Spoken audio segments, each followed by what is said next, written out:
Galo perde no Brasileirão e evidencia o que falta nesse elenco.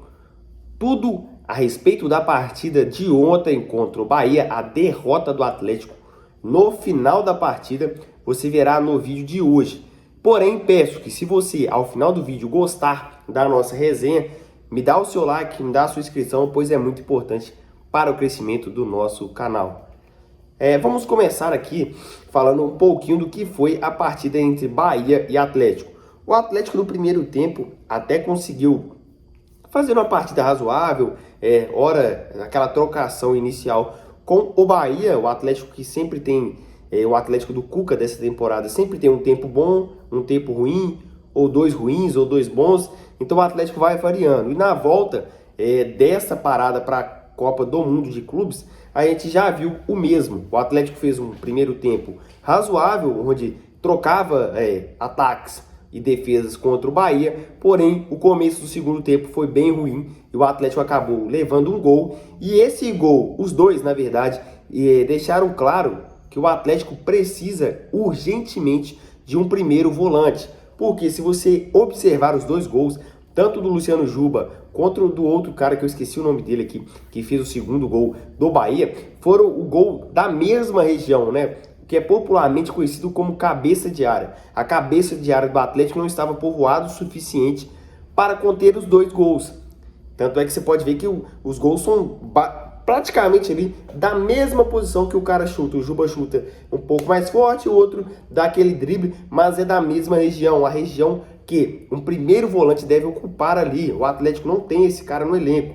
A gente quebra um galho com o Gabriel Menino, com o Franco, com o Patrick, mas não tem esse cara de ofício, que é o cara que marcaria ali e não deixaria o chute. Você pode ver ali no segundo lance ali que o Lianco tenta, o Rubens tenta também parar o chute, mas aquele segundo gol ali foi um golpe de misericórdia de um Atlético que a partir dos 25, 30 minutos do segundo tempo, depois de estar perdendo, começou a jogar um pouco melhor.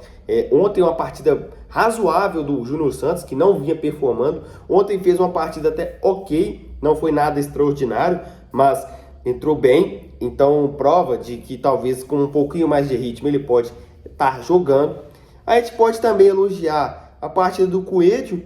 Claro que guardadas as proporções, o cara teve uma lesão, voltou, não jogou mal. E é claro, a gente tem que falar daquele golaço do Hulk. O Hulk fez um gol olímpico.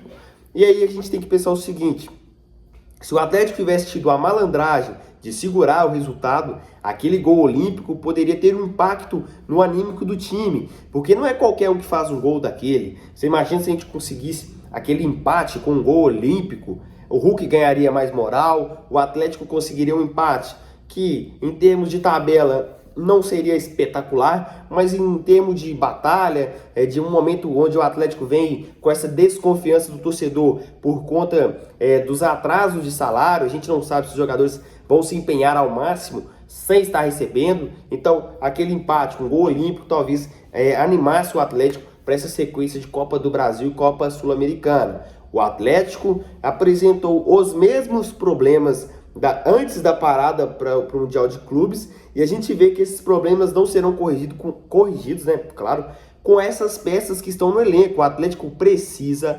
urgentemente de reforços para corrigir essas falhas defensivas. O Atlético hoje é um time que falha muito defensivamente. Muita gente aí tá falando do Lianco, mas aquilo não é culpa do Lianco, é a falta do primeiro volante, é a falta daquele cara para fazer isso. E a gente tem que falar também do Júnior Alonso. Na minha humilde opinião, é um cara que não vem performando tão bem. Ele, em tese, teria que ser o zagueiro mais zagueiro, né? A gente sabe que o Lianco faz uma função de saída de bola, de ficar esticando bola. O Lianco, em tese, seria o zagueiro mais habilidoso. E o Brucutu teria que ser o Alonso. E em momento algum ele não é esse cara. A gente sabe que o Atlético tem dificuldade financeira, talvez não vai conseguir trazer um zagueiro. Acho que nem está nos planos do Atlético. Mas o Júnior Santos... Júnior Alonso, né? Eu falando do Jacaré. O Júnior Alonso vem fazendo partidas, no meu modo de ver, não é que ele é péssimo, mas não é o que a gente espera do Alonso. Não é o xerife que ele foi em 2021. Você vê que ele foi o xerife daquela zaga com o Nathan Silva. Então hoje a gente precisa desse xerife. A gente precisa daquele cara que chega, que dá o combate, que se ele sai atrás do atacante, ele vai à frente e racha o atacante, e ele não faz essa função. O Lianco até faz, mas se você sacrifica o Lianco para fazer isso, você perde a saída de bola do Lianco, que às vezes é muito importante.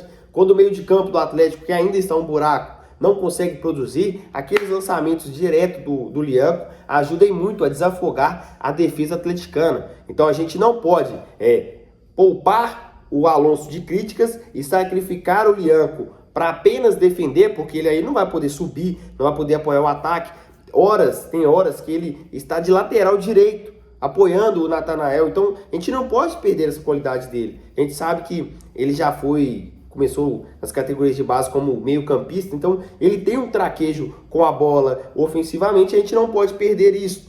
Em algumas partidas pode ser que isso aí seja de grande valia, onde a gente estiver pressionando, precisando do resultado.